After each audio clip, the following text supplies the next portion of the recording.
देखो, दुनिया में सफलता किसको कहते हैं? बहुत धन कमा लिया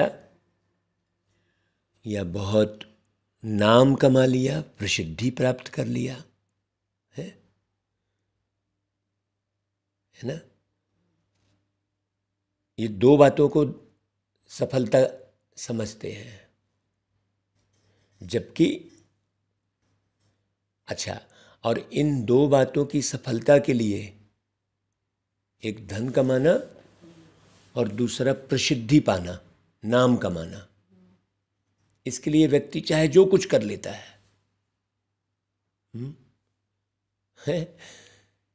जो भी करने को तैयार हो जाता है। अब इसके लिए उसे अपने गुणों को छोड़ना पड़े, छोड़ देता है।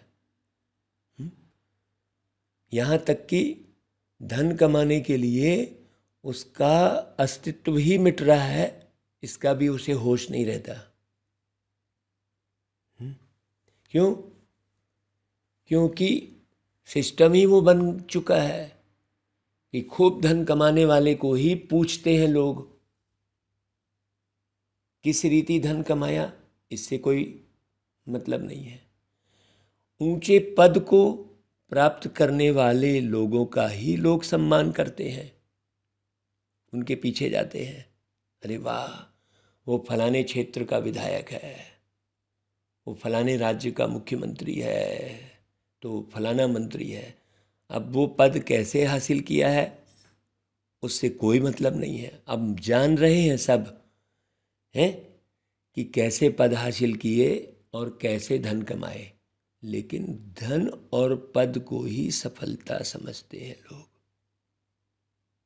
जबकि सफल जीवन किसको कहेंगे? स्वस्थ जीवन को सफल जीवन, खुशनुमा जीवन को सफल जीवन कहना चाहिए, है? सत्यता और पवित्रता को सफल जीवन कहेंगे। ऐसा थोड़ी है कि कैसे भी करके नाम हो गया और घुसपैठ करके कहीं भी हमने पद पा लिया, परिपाटी ही पूरी चेंज हो गई है। प्यारे बाबा आकर पूरे सिस्टम को बदलते हैं। नामी गिरामी बनने के लिए मना नहीं करते बाबा, लेकिन आप नाम भी अपना कर रहे हो तो कैसे कर रहे हो, है? ये मुख्य बात है। अब क्या होता है कि किसी भी तरह से धन कमाने की जो ललक मनुष्य के अंदर में पैदा होती है, धन कमाने की और नाम कमाने की, तो उससे क्या होता है कि उसके अंदर की एकाग्रता पूरी समाप्त हो जाती है, वो विचलित हो जाता है। तो सफलता के लिए वास्तव में किसे सफलता कहेंगे ये भी समझदारी चाहिए, और उस सफलता को प्राप्त करने की विधि क्या है वो भी समझदारी चाहिए, है ना भाई? जिंदगी में सफल किसे मानना चाहिए? जो सर्वगुणों से संपन्न हो, उसी को बाबा कहते हैं सर्वगुण संपन्न, 16 कला संपूर्ण। 16 कला ना भाई, एक कला की बात नहीं है। और संपूर्ण निर्विकारी, जिसके अंदर विकार का नामो निशान ना हो। बेईमानी करना भी तो विकार है ना भाई। बेईमानी करने के पीछे कौन सा विकार काम कर रहा है? लोभ और मोह विकार काम कर रहा है। हाँ, मोह के वशीभूत होकर बेईमानी कर रहा है व्यक्ति, और लोभ के वशीभूत होकर बेईमानी कर रहा है। दो विकार काम कर रहे हैं, ईमानदारी के जो गुण हैं उसको दो विकार दबा दे रहे हैं। हर एक व्यक्ति ईमानदार होता है,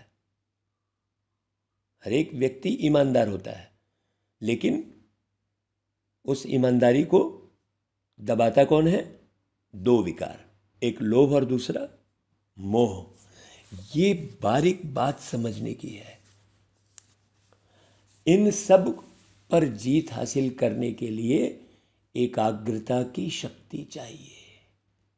अब एकाग्रता का अर्थ क्या हुआ?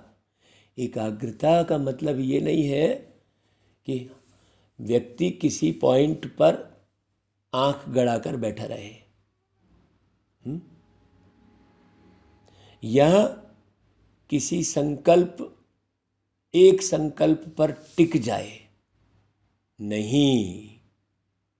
एकाग्रता का अर्थ हुआ कि एक को जानने, समझने और पहचानने के लिए अग्रसित रहे वो। एक कौन? सबका मालिक, एक परमपिता परमात्मा।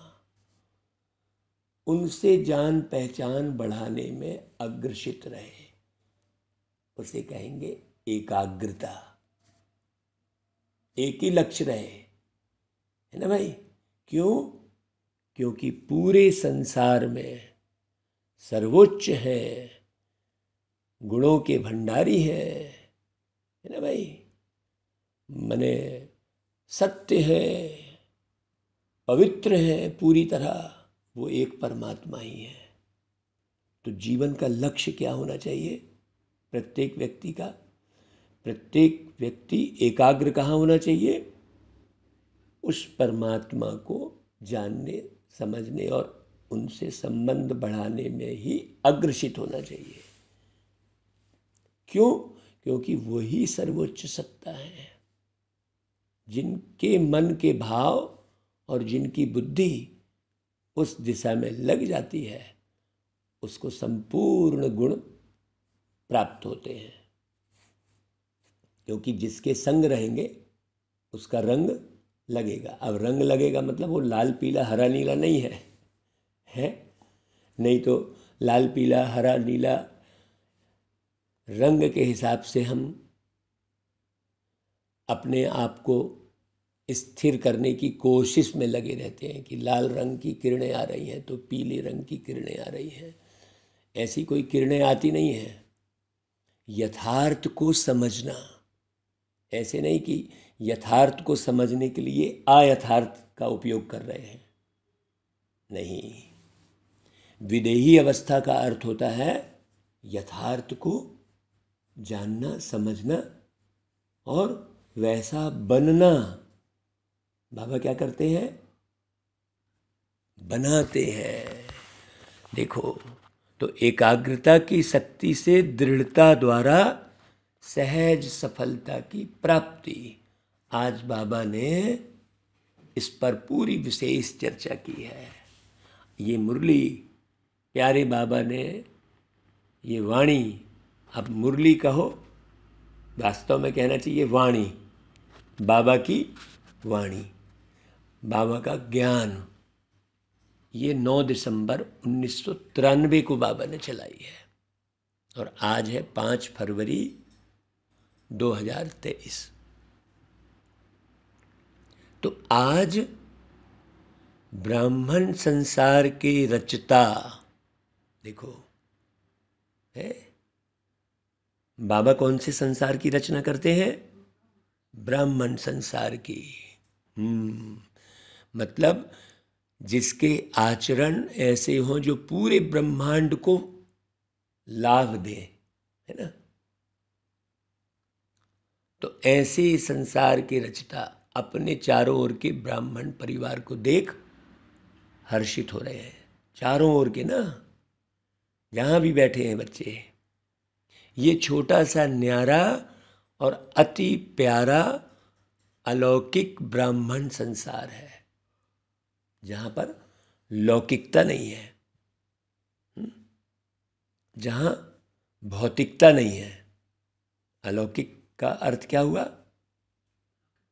लौकिकता और भौतिकता से परे। आध्यात्मिकता का अर्थ क्या हुआ? आत्मीय संबंध वाला परिवार। हाँ, है ना? उसमें वस्तु, व्यक्ति, वैभव बुद्धि से हटी हुई है ना भाई? तो सारे ड्रामा में अति श्रेष्ठ संसार है। क्यों? क्योंकि ब्राह्मण संसार की हर गतिविधि न्यारी और विशेष है। भैया ना भाई, बाबा की जो वाणी है उस आधार पर हम जीवन का निर्माण कर रहे हैं। बहुत गहरे से समझना। तो इस ब्राह्मण संसार में ब्राह्मण आत्माएं भी विश्व में से विशेष आत्माएं हैं, इसलिए ये विशेष आत्माओं का संसार है। देखो, हर ब्राह्मण आत्मा की श्रेष्ठ वृत्ति, ध्यान देना बात को, क्या बात बोली बाबा ने? श्रेष्ठ वृत्ति। वृत्ति का मतलब क्या हुआ? वृत्ति शब्द बना है वृत्त से, वृत्त यानी सर्कल, चक्र। तो आपकी वृत्ति का निर्माण कैसे होता है? जब आप पूरे दिन के चक्र में क्या संकल्प कर रहे हैं ये ध्यान देते हैं। आपके कौन से संकल्प चल रहे हैं, आपकी नज़र कहाँ रुक रही है। हाँ, बहुत ध्यान देना। तो श्रेष्ठ वृत्ति और श्रेष्ठ दृष्टि और श्रेष्ठ कृति विश्व की सर्वात्माओं के लिए श्रेष्ठ बनाने के निमित्त है। हाँ, आपके संपर्क में आकर व्यक्ति तुरंत नशा मुक्त हो जाए, अपनी आदतों की तरफ ध्यान देने लग जाए, यार मुझे भी ऐसा बनना चाहिए। आपके संस्कार, आपका ब्रेन यानी माइंड यानी मन, एक ही बात है। मस्तिष्क, उसके कई नाम हैं। तो पावरफुल हो, बहुत योग्य हो, समझदार हो, है ना भाई। आपकी बुद्धि सही निर्णय लेने वाली हो, है ना। आपकी बुद्धि में परख शक्ति हो। ये सब देखकर कैसा भी व्यक्ति परिवर्तित हो सकता है, लेकिन देख कर ना, आपकी वाणी सुनकर नहीं।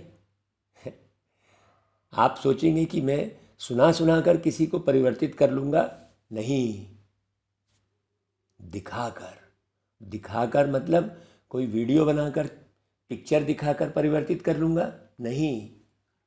आप पूरी फिल्म के, जो पूरी संसार में जो फिल्म चल रही है, जो नेचुरल है, आपको वो एक्ट दिखानी होगी, अपनी एक्ट है, पिक्चर वाली एक्ट नहीं। तो फिल्म दिखाकर हम बदल लेंगे लोगों को, नहीं। टेम्परेरी होगा वो, उससे जानकारी बस हासिल होगी, उसको बदलेगा तो व्यक्ति वही जब आपको देखेगा। ये हमने बहुत अच्छे से अनुभव किया है, बहुत अच्छे से अनुभव किया है। जो कार्य हम करते हैं, जैसा हम रहते हैं, उसका प्रभाव ही पड़ता है। तो बहुत गहरे से समझना। तो हर आत्मा के ऊपर ये विशेष जिम्मेवारी है, हम ब्राह्मण आत्माओं के ऊपर। तो हर एक अपने इस जिम्मेवारी को अनुभव करते हो कि भाई मेरी ये जिम्मेवारी है। कौन सी जिम्मेवारी? स्वयं को परमात्मा के अनुरूप बनाने की। जैसा प्यारे पिता परमात्मा चाहते हैं, जैसा बनाना चाहते हैं, वैसा स्वयं को बनाने की जिम्मेवारी। कितनी बड़ी जिम्मेवारी है। जब आप स्वयं को बनाते हैं तो सारे विश्व का परिवर्तन करने की जिम्मेवारी हो जाती है आपकी। क्योंकि आपको देखकर, हाँ, फिल्म के हीरो को देखकर ही लोग प्रभावित होते हैं। बाकी तो पात्र है, हाँ, रहते तो हैं, लेकिन हम हीरो पार्टधारी हैं, ये बाबा ने कहा था। तो न सिर्फ आत्माओं का परिवर्तन करते हो, लेकिन प्रकृति का भी परिवर्तन करते हो। आप समझना बहुत अच्छे से। प्रकृति में आपका ये शरीर भी आ गया, क्योंकि ये प्रकृति से बना है। प्रकृति मतलब आपका शरीर, प्रकृति मतलब आपके परिवार का वातावरण। तो सबसे पहले तो शरीर है। शरीर में मुख्य शरीर कौन सा है आपका? मन, बुद्धि और संस्कार, ये मुख्य शरीर है। ये अव्यक्त शरीर है, मन दिखाई नहीं देता लेकिन है, जिसे लोग कहते हैं कि दो शरीर है, एक चमड़ी का शरीर और एक प्रकाश का शरीर। प्रकाश का शरीर वाली कोई बात नहीं है, ऐसे कोई प्रकाश नहीं है आप, जैसे सूर्य की रोशनी या चंद्रमा की रोशनी होती है या कृत्रिम लाइट की रोशनी होती है टार्च की, वैसी कोई रोशनी नहीं है आप, हैं? ज्ञान का प्रकाश है, वो समझदारी का प्रकाश है, वो प्रकाश स्वरूप है। तो अब देखिए, जब हम उसको कह लेते हैं लोग सूक्ष्म शरीर, अब सूक्ष्म शरीर ऐसा कुछ, वो विचार हैं आपके, बहुत एक एक बारीक बात समझने की है, नहीं तो कई जगह भटक रहे होते हैं लोग। हाँ, तो प्रकृति का भी परिवर्तन करते हो, मतलब आप इस पुराने तमो प्रधान शरीर को भी स्वस्थ रख सकते हो। उसको देखकर भी लोग प्रभावित होंगे, यार ये तो बिल्कुल स्वस्थ दिख रहे हैं, ऐसे गणेश जी जैसे दिख रहे हैं नहीं है ना भाई? बहुत गहरी बात।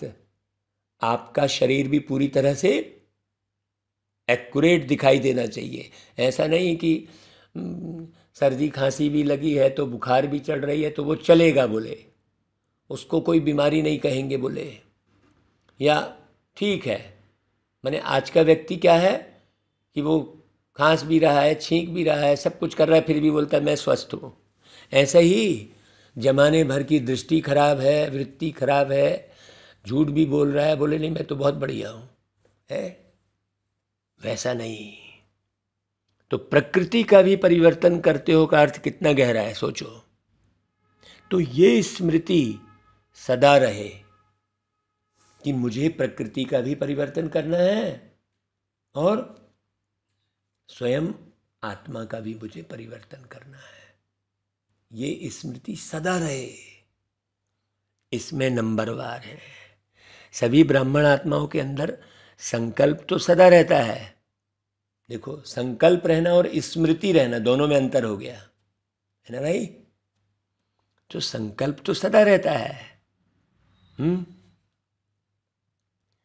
कि हम विशेष आत्मा नंबर 1 बने, लेकिन संकल्प और कर्म में अंतर पड़ जाता है। इसका कारण क्या है भाई?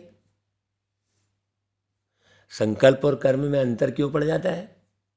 बहुत गहरे से सुनना। कर्म के समय सदा अपनी स्मृति को अनुभवी स्थिति में नहीं लाते। सुनना जानना ये दोनों याद रहता है, लेकिन स्वयं को उस स्थिति में मानकर चलना है। देखो गहरी बात हो गई भाई। मैं पूरी सृष्टि का मुख्य हीरो पार्टधारी हूं, मैं आधार हूं। मैं अगर हिला तो सृष्टि में बहुत सारे लोग हिल सकते हैं। मेरी जिम्मेवारी इतनी गहरी है, तो मुझ में पूरी सृष्टि टिकी हुई है। सोचो, अब ये बात गहरी है ना। अब लोग कहते हैं कि ये पूरी पृथ्वी सर्प के फन पर टिकी हुई है। अब देखो, सर्प ऐसे फन के ऊपर पूरी पृथ्वी को टिका के रखे हैं, ऐसा हो सकता है क्या? या कछुए के ऊपर पृथ्वी टिकी है? नहीं भाई, कई कह देंगे, अलग अलग भ्रांतियां हैं। तो अब कैसे समझे लोग? है सोचो, मैं आधार हूं, ये मानकर चलना। बहुत गहरी बात, मानकर चलना। इसमें मेजॉरिटी कभी अनुभवी और कभी सिर्फ मानने और जानने वाले बन जाते हैं। ध्यान देना, बहुत बारीक बात कर रहे हैं बाबा। इस अनुभव को बढ़ाने के लिए 2 बातों के विशेष महत्व को जानो। ठीक, बहुत ध्यान से सुनना। एक स्वयं के महत्व को, दूसरा समय के महत्व को। हाँ, स्वयं के प्रति बहुत जानते हो। अगर किसी से भी पूछेंगे कि आप कौन सी आत्मा हो, वह अपने से भी पूछेंगे कि मैं कौन, तो कितनी बातें स्मृति में आएंगी। 1 मिनट के अंदर अपने कितने स्वमान याद आ जाते हैं। 1 मिनट में कितने याद आते हैं? बहुत याद आते हैं ना। कितनी लंबी लिस्ट है स्वयं के महत्व की। तो जानने में तो बहुत होशियार हो। बाबा कहते सभी होशियार हो ना भाई। फिर अनुभव करने में अंतर क्यों पड़ जाता है? क्योंकि समय पर उस स्थिति के सीट पर सेट नहीं होते हैं। अगर सीट पर सेट है तो कोई भी, चाहे कमज़ोर संस्कार, चाहे कोई आत्माएं, चाहे प्रकृति, चाहे किसी भी प्रकार की रॉयल माया अपसेट नहीं कर सकती। देखो कितना गहरा पुरुषार्थ है बाबा का। कैसा पुरुषार्थ बता रहे हैं बाबा, गौर करने की बात है। जैसे शरीर के रूप में भी बहुत आत्माओं को एक सीट पर व स्थान पर एकाग्र होकर बैठने का अभ्यास नहीं होता, तो वो क्या करेगा? हिलता रहेगा, अभ्यास नहीं रहेगा। ऐसे मन और बुद्धि को किसी भी अनुभव के सीट पर सेट होना नहीं आता, तो अभी अभी सेट होगा और अभी अभी अपसेट होगा। शरीर को बिठाने के लिए स्थूल स्थान होता है और मन बुद्धि को बिठाने के लिए श्रेष्ठ स्थितियों का स्थान है। तो बाप दादा बच्चों का यह खेल देखते रहते हैं। देखो अभी अभी अच्छी स्थिति के अनुभव में स्थित होते हैं और अभी अभी अपनी स्थिति से हलचल में आ जाते हैं। तो देखो भाई, जैसे बाबा की दृष्टि वैसी हमारी भी दृष्टि। हम बहुत अच्छे से देखें, समझें, परखें और अपनी स्थिति को बनाएं। जैसे छोटे बच्चे चंचल होते हैं तो एक स्थान पर ज़्यादा समय टिक नहीं सकते, तो कई बच्चे यह बचपन के खेल बहुत करते हैं। अभी अभी देखेंगे बहुत एकाग्र, और अभी अभी एकाग्रता के बजाय भिन्न भिन्न स्थितियों में भटकते रहेंगे। फिर ये चाहिए, वो चाहिए, है यहाँ जाना है, ये ठीक नहीं लग रहा है, थोड़ा मज़ा नहीं आ रहा है, यहाँ से उधर चले जाते तो बढ़िया रहता है। सोचो, तो इस समय विशेष अटेंशन चाहिए। क्यों? क्योंकि अभी हलचल का समय है दुनिया में, है ना। हर प्रकार की हलचल है। आर्थिक अस्थिरता है, राजनीतिक अस्थिरता है, पारिवारिक अस्थिरता है, सामाजिक अस्थिरता है, धार्मिक अस्थिरता है। गौर करिए जरा आप बारीकी से। तो ऐसे हर प्रकार की हलचल में अभी ज़्यादा ज़रूरत किस बात की है? एकाग्रता की है। तो इस समय विशेष अटेंशन चाहिए। मन और बुद्धि सदा एकाग्र रहे। तो एकाग्रता का अर्थ तो बता ही दिए भाई पहले से ही। तो एकाग्रता की शक्ति सहज निर्विघ्न बना देती है। मेहनत करने की आवश्यकता ही नहीं है। एकाग्रता की शक्ति स्वतः एक बाप दूसरा ना कोई। देखो बुद्धि वहाँ स्थिर होती है क्या? मेरा तो एक बाबा।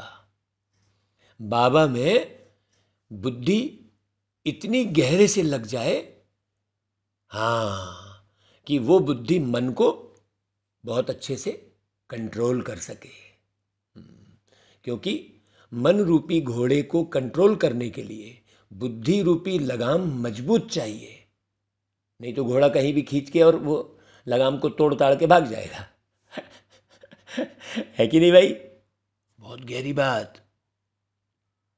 ये अनुभूति, एक बाप दूसरा ना कोई, ये अनुभूति है सदा कराती है।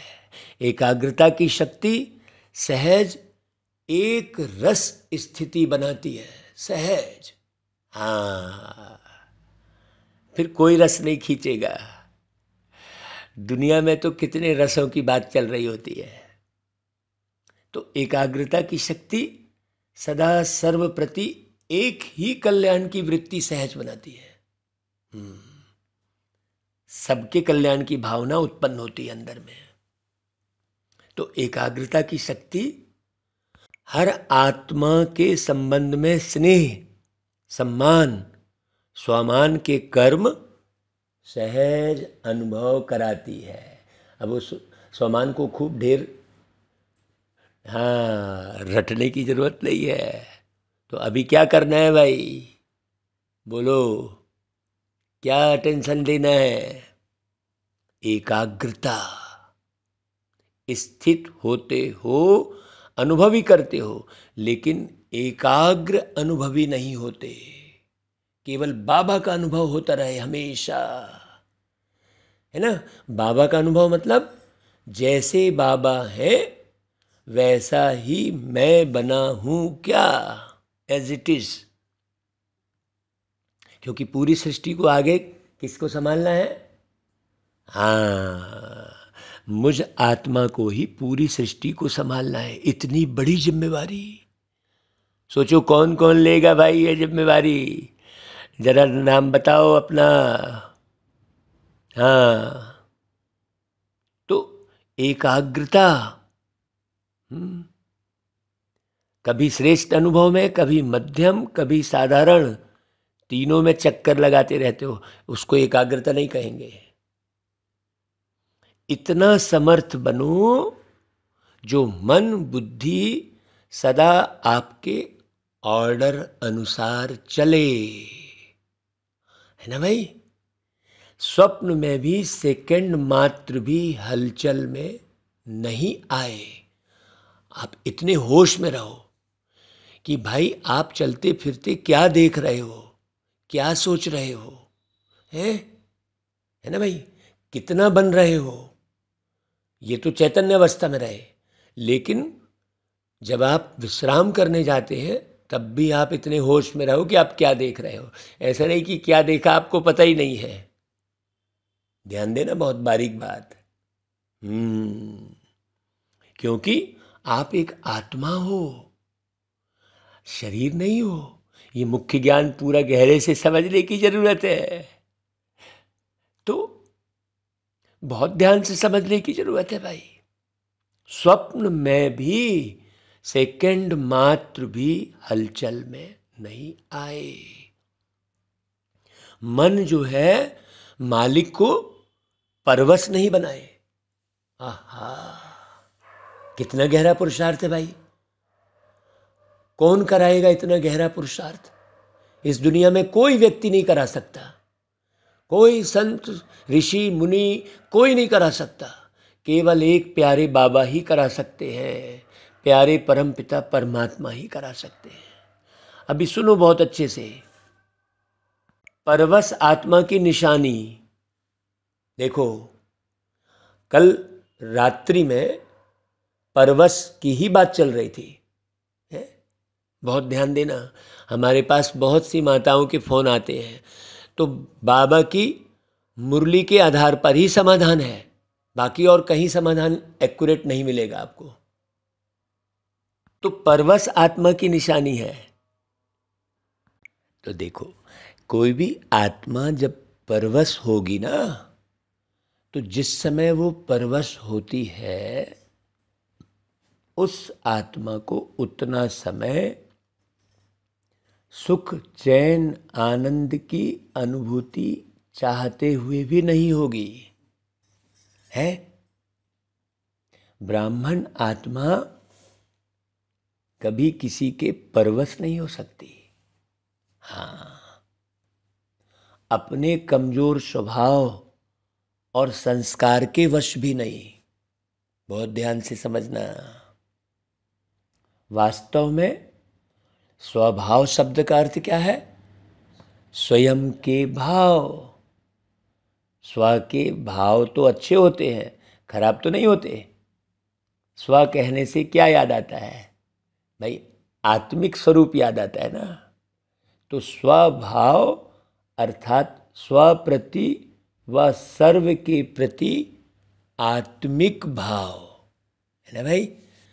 जाति वाला है और गरीबी अमीरी वाला और योग्यता अयोग्यता वाला भाव नहीं। बहुत गहरी बात। आत्मिक भाव। जब भी कमजोरी बस सोचते हो कि मेरा स्वभाव व मेरा संस्कार ही ऐसा है, क्या करूं, है ही ऐसा, यह कौन सी आत्मा बोलती है भाई? है यह शब्द व संकल्प परवश आत्मा के हैं। आप वस्तु के वश में हो। कल इसी बात पर चर्चा चल रही थी कि आप आदत के वशीभूत हो, किसी वस्तु की आदत। कल हम बहुत खुश हो रहे थे। खुश इसलिए हो रहे थे कि अरे वाह, किसी भी किस्म की आदत नहीं है। आदत से भी परे। हाँ नहीं, मेरी तो भैया गीत गाने की आदत है तो मैं बिना गाए रह नहीं सकता, ऐसा नहीं है भाई। सोचो।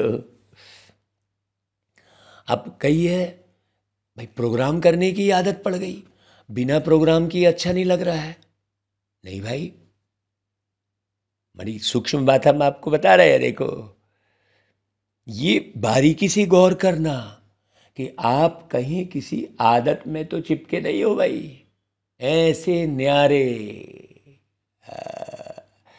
परवश का मतलब केवल दूसरी आत्मा के वशीभूत हो गए वाली बात नहीं है भाई। कोई भी दूसरी आत्मा भी आपके शरीर में मान लो प्रवेश कर गई है तो उसका अपना अलग पार्ट चल रहा है, चलने दो।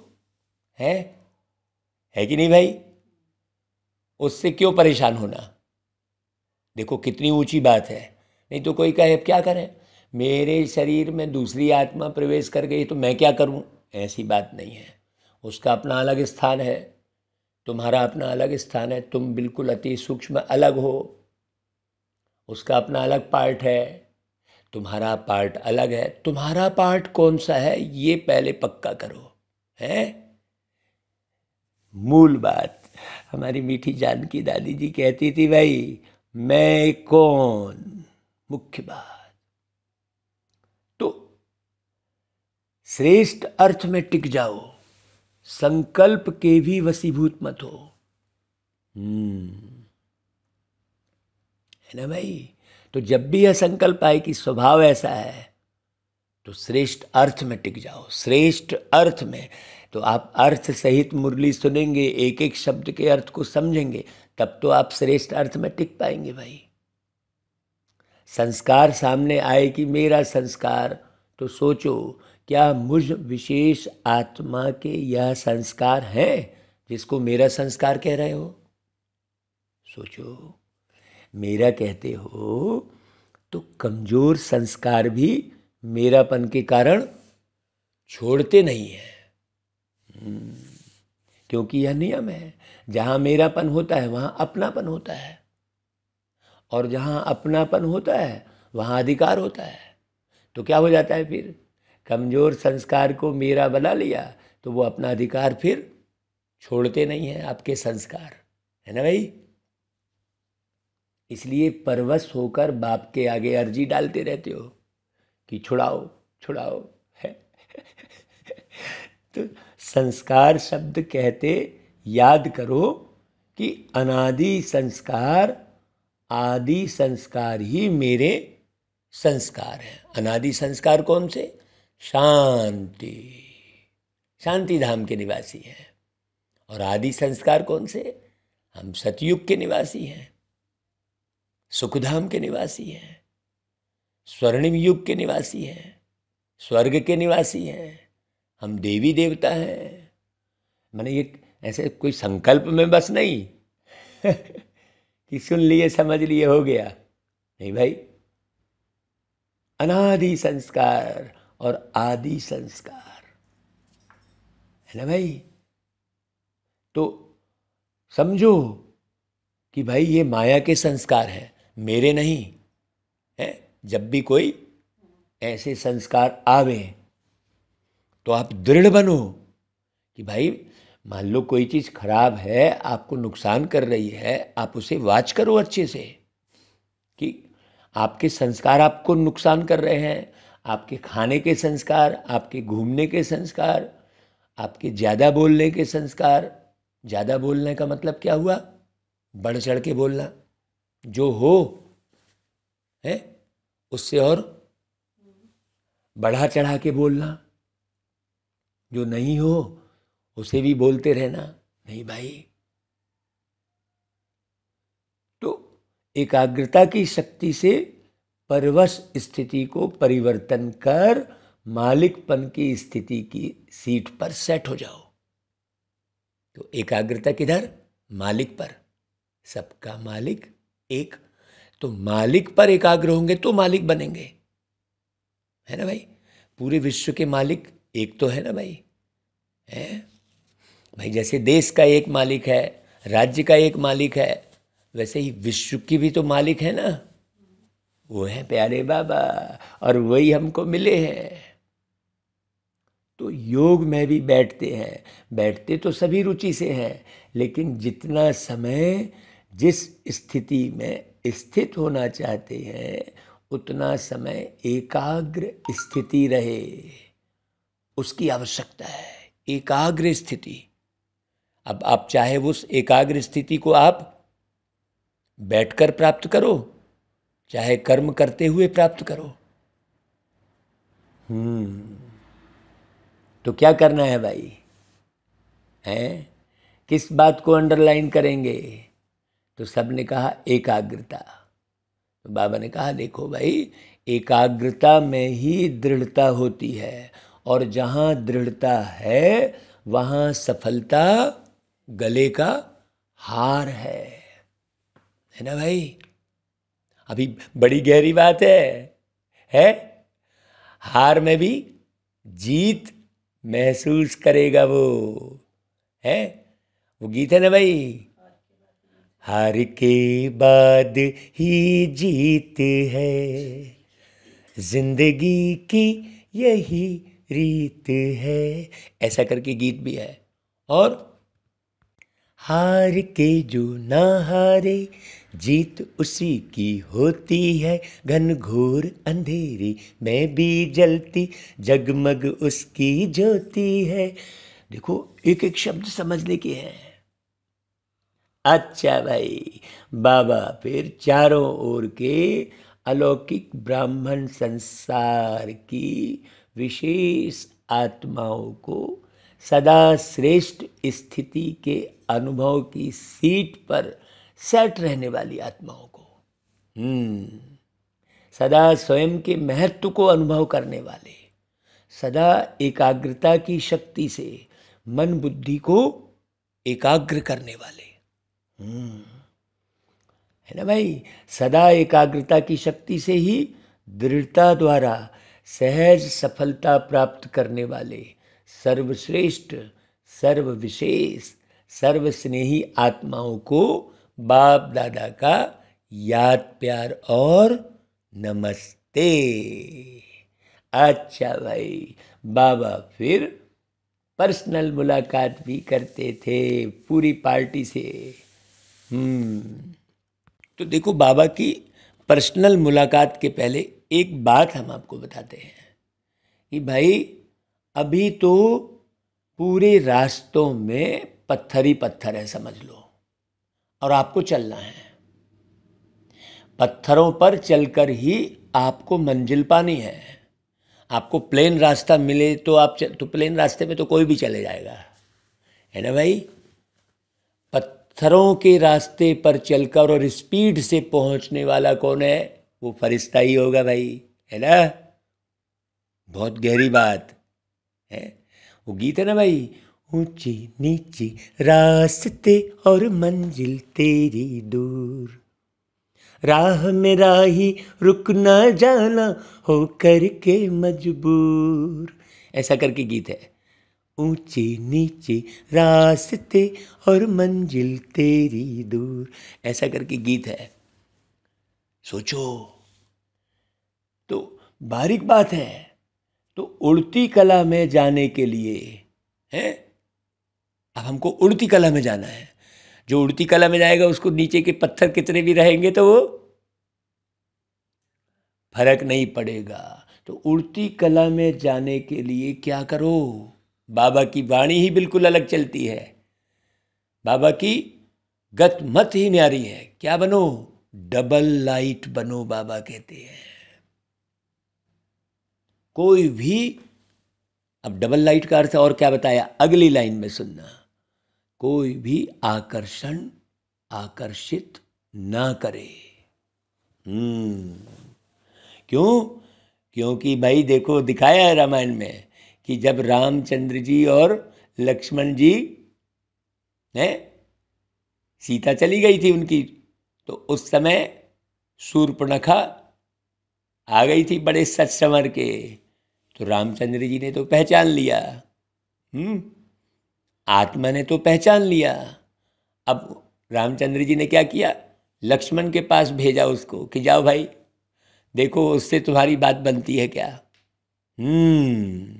तो ये क्या हो गई? ये मन की चेकिंग हो गई। आत्मा का ज्ञान तो आपने समझ लिया, लेकिन आप अपने मन की चेकिंग करो कि मन कहीं आकर्षित तो नहीं हो रहा है। ये गहरी बात है। अब लोगों ने स्थूल कहानी के रूप में उसे देख लिया, सुन लिया। तो डबल लाइट का अर्थ क्या है? इस दुनिया के किसी भी मायावी आकर्षण में कहीं भी हम आकर्षित नहीं हो रहे हैं, मजबूर नहीं हो रहे हैं।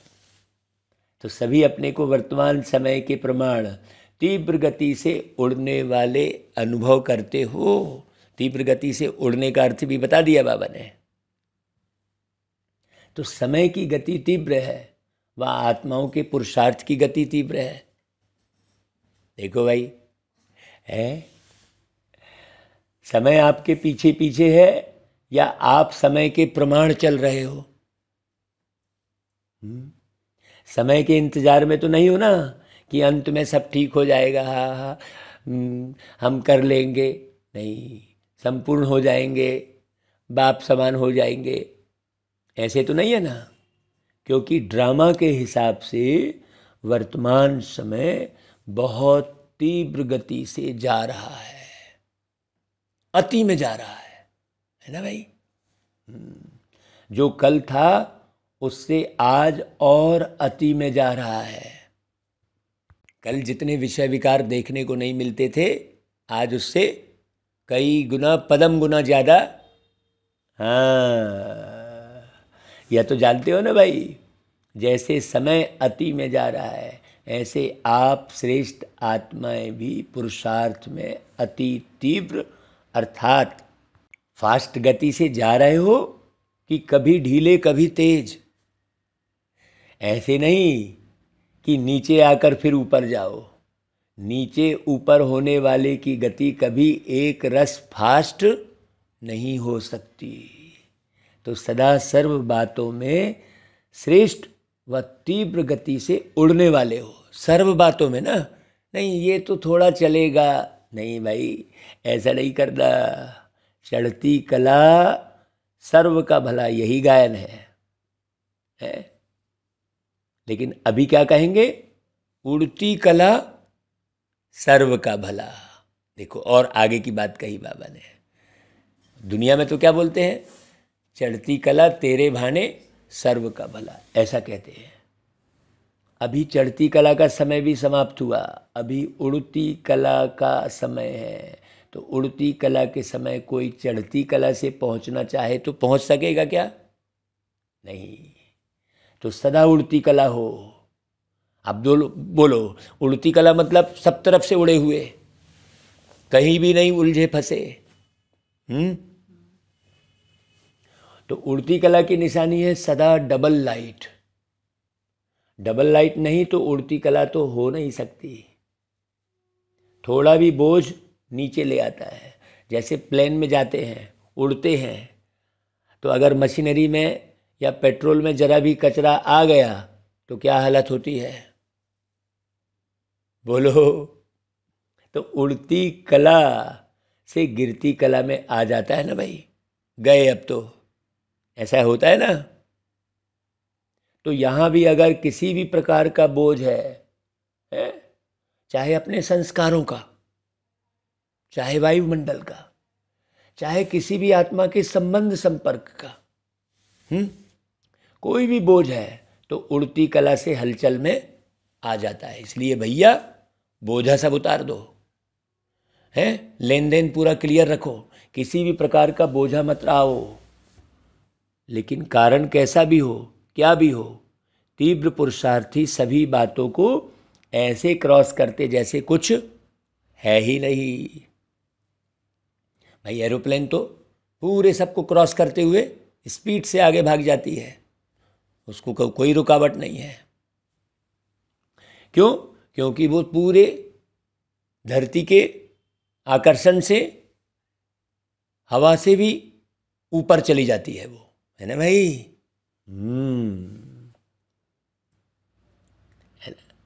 कहेंगे वैसे तो मैं ठीक हूं, लेकिन ये कारण है ना, इसलिए संस्कार का, व्यक्ति का, वायुमंडल का बंधन है। लेकिन कारण कैसा भी हो, क्या भी हो, तीव्र पुरुषार्थी सभी बातों को क्रॉस कर लेते हैं। मेहनत नहीं, मनोरंजन अनुभव करेंगे भाई क्रॉस करने में, है ना भाई। उड़ने में कितना अच्छा लगता है, उड़ने की इच्छा तो सबको होती है। तो ऐसी स्थिति को कहा जाता है उड़ती कला। तो उड़ती कला है या कभी कभी नीचे आने का, चक्कर लगाने का दिल हो जाता है, कहीं भी लगाव नहीं हो, जरा भी आकर्षण आकर्षित नहीं करे। रॉकेट भी तब उड़ सकता है जब धरती की आकर्षण से परे हो जाए, नहीं तो ऊपर उड़ नहीं सकता, ना चाहते भी नीचे आ जाएगा। तो कोई भी आकर्षण ऊपर नहीं ले जा सकती, संपूर्ण बनने नहीं देगी। तो चेक करो, संकल्प में भी कोई आकर्षण आकर्षित नहीं करे, सिवाय बाप के और कोई आकर्षण नहीं हो। भाई पांडव क्या समझते हैं, ऐसे तीव्र पुरुषार्थी बनो, बनना तो है ही है ना। कितने बार ऐसे बने हो, कोई पहली बार थोड़ी बन रहे हो, है, अनेक बार बने हो, और आप ही बने हो, है भाई, आप ही बने हो या कोई दूसरे बने हैं, सोचो, आप ही बने हो ना। तो नंबर वार में तो नहीं आना है ना भाई, नंबर 1 में आना है। भाई माताएं क्या करेंगी, नंबर 1 या नंबर वार भी चलेगा, 108 नंबर भी चलेगा। 108 नंबर बनेंगे कि पहला नंबर बनेंगे? भाई अगर बाप के बने हैं, अधिकारी बने हैं, तो पूरा वर्षा लेना है या थोड़ा कम? फिर तो नंबर 1 बनेंगे ना भाई। दाता तो फुल दे रहे हैं, है? और लेने वाले कम ले रहे हैं, तो क्या कहेंगे? इसलिए नंबर 1 बनना है। नंबर 1 चाहे एक ही हो, लेकिन नंबर 1 डिवीजन तो बहुत है ना भाई। तो सेकंड में नहीं आना है, लेना है तो पूरा लेना है। अधूरा लेने वाले तो पीछे पीछे बहुत आएंगे, लेकिन आपको पूरा लेना है भाई। सभी पूरा लेने वाले हो या थोड़े में राजी होने वाले हो? जब खुला भंडार है और अखुट है तो कम क्यों ले भाई? बेहद है ना भाई। हद हो कि 8,000 इसको मिलना है, 10,000 इसको मिलना है, तो कहेंगे भाग्य में इतना ही है। लेकिन बाप का तो खुला भंडार है ना, अखुट है, जितना लेने चाहे ले सकते हैं, फिर भी अखुट है। हाँ, अखुट खजाने के मालिक हो, बालक सो मालिक हो, तो सभी सदा खुश रहने वाले हो ना भाई। कि थोड़ा थोड़ा कभी दुख की लहर आती है, दुख की लहर स्वप्न में भी नहीं आ सकती। संकल्प तो छोड़ो, लेकिन स्वप्न में भी दुख की लहर नहीं आ सकती। इसको कहा जाता है नंबर 1। तो क्या कमाल करके दिखाएंगे भाई, सभी नंबर 1 आकर दिखाएंगे ना। वैसे भी दिल्ली को दिल कहते हैं, तो जैसा दिल होगा वैसा शरीर होगा। देखो वैसा ही शरीर चलेगा। आधार तो दिल का होता है ना भाई। दिल है दिलाराम की दिल, तो दिल की गद्दी यथार्थ चाहिए ना, नीचे ऊपर तो नहीं चाहिए। तो नशा है ना भाई कि हम दिलाराम के दिल हैं। तो अभी अपने श्रेष्ठ संकल्पों से स्वयं को और विश्व को परिवर्तन करो। संकल्प किया और कर्म हुआ। ऐसे नहीं सोचा तो बहुत था, सोचते तो बहुत है, लेकिन होता बहुत कम है भाई, वे तीव्र पुरुषार्थी नहीं कहलाएंगे। तीव्र पुरुषार्थी अर्थात संकल्प और कर्म समान हो, तभी बाप समान कहेंगे। खुश हैं और सदा खुश रहेंगे, यह पक्का निश्चय है ना भाई। खुश रहने वाले ही खुश नसीब हैं। भाई यह पक्का है या थोड़ा थोड़ा कच्चा हो जाता है? भाई कच्ची चीज़ अच्छी लगती है क्या? पक्के को ही पसंद किया जाता है। तो पूरा ही पक्का रहना है। तो रोज अमृत वेले यह पाठ पक्का करो कि कुछ भी हो जाए खुश रहना है, खुश करना है। अच्छा, और कोई खेल नहीं दिखाना भाई, यही खेल दिखाना, और खेल नहीं करना। अच्छा भाई, फिर वरदान। भाग्य और भाग्य विधाता बाप की स्मृति में रह, भाग्य बांटने वाले फ्राक दिल महादानी भव। भाग्य विधाता बाप और भाग्य दोनों ही याद रहे, तब औरों को भी भाग्यवान बनाने का उमंग उत्साह रहेगा।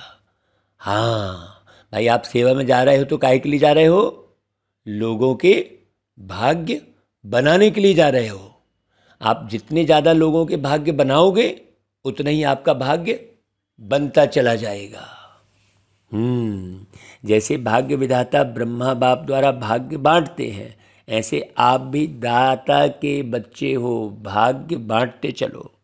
वे लोग कपड़ा बांटेंगे, अनाज बांटेंगे, कोई गिफ्ट देंगे, लेकिन उससे कोई तृप्त नहीं हो सकते। आप भाग्य बांटो, तो जहाँ भाग्य है वहाँ सब प्राप्तियाँ हैं। ऐसे भाग्य बांटने में फ्राक दिल श्रेष्ठ महादानी बनो, सदा देते रहो। अच्छा भाई, फिर स्लोगन। जो एक नामी रहते हैं और एकानामी से चलते हैं, वही प्रभु प्रिय हैं। अच्छा भाई, ओम शांति।